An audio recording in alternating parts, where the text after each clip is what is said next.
I want to introduce you to a personal friend of mine, the M41A1 pulse rifle, 10mm with over and under 30mm pump action grenade launcher. Fires 10mm standard light armor piercing exploding tip caseless ammunition.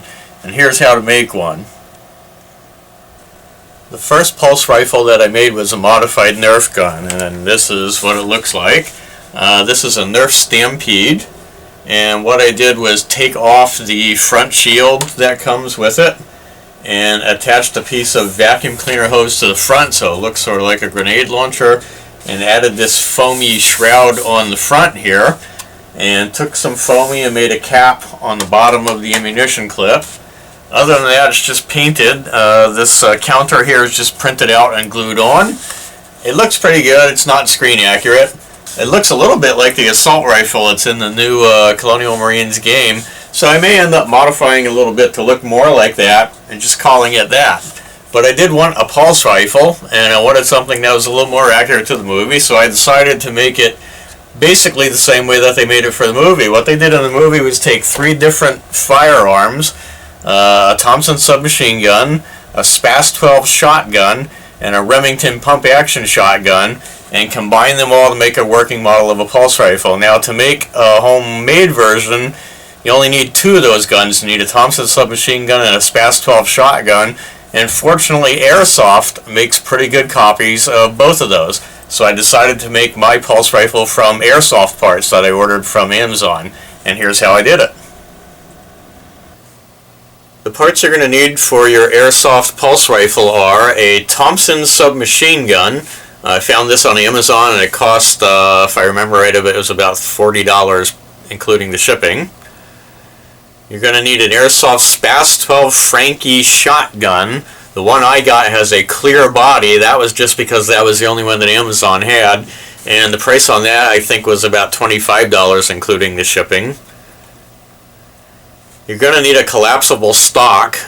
This is an Airsoft version I got online. I think it cost me about $15. I took the inner part out just to reduce the weight because I didn't need it to be able to expand and contract anyway.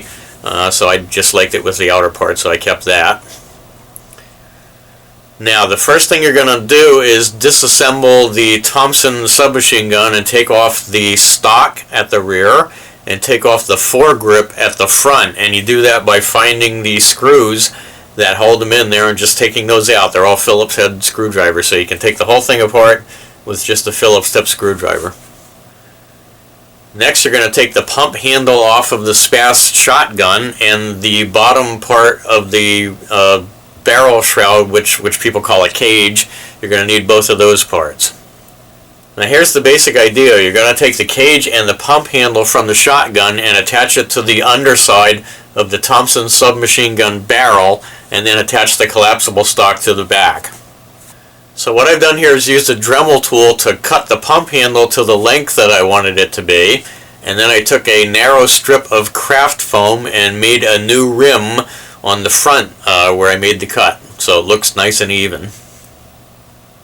And here what I've done is taken the guts out of the shotgun and cut the back section of the barrels off. There's a little section where the 2 barrels come together and it forms one piece, so I cut that off, and that's what I'm going to use as the barrels for my grenade launcher.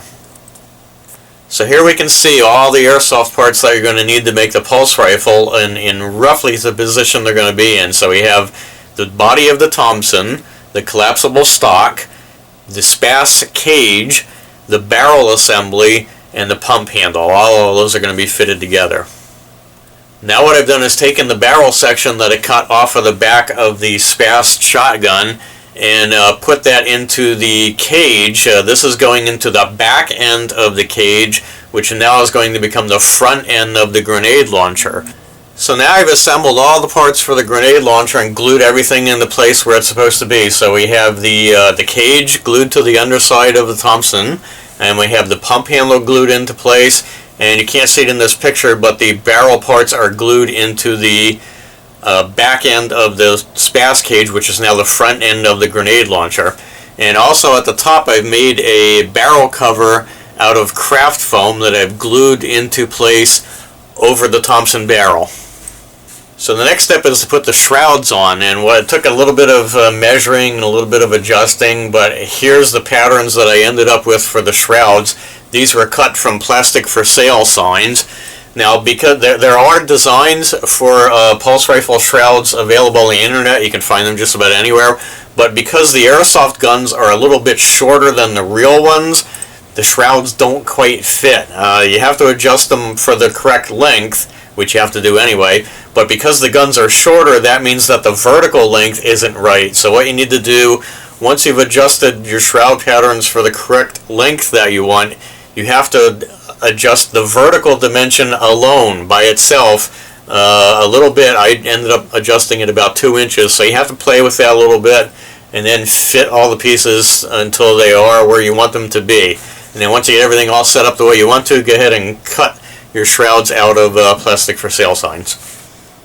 Now, because the plastic for sale signs aren't very strong and the handle was going to end up being hollow, I decided to fill that, and what I'm going to use to film it is just sheets of craft foam that I'm cutting into the right shape, and then I'm going to glue those onto the inside of the handle so it's not hollow.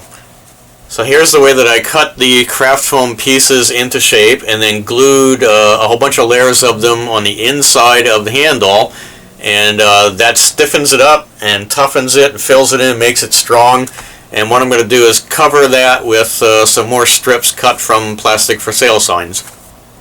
So here I finished filling everything with foamy pieces and gluing all the outside pieces together, and glued the shrouds into place on the pulse gun.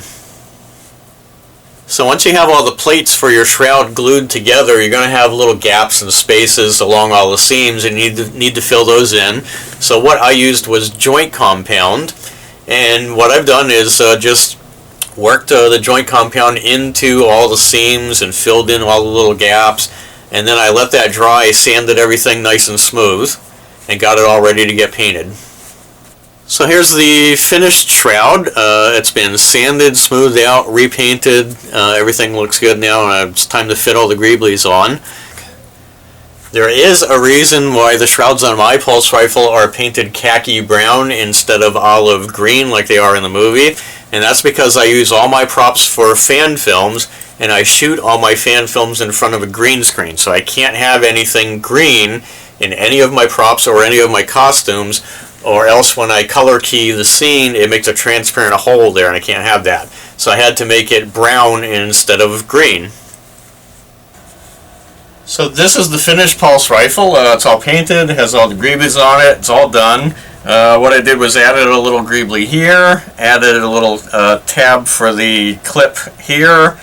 This display is just printed out and glued on, so it doesn't actually work, and the pump doesn't actually work, but the Thompson part still does. You can actually still shoot BBs with it, but because I use the spring loaded, it's only a single shot, and I have to work the bullet for every shot. But it looks pretty good. It's fairly screen accurate. There's a couple of things on it, like the stock, that aren't quite right, but it looks pretty good. I'm happy with it, and I'm happy with the way that it turned out.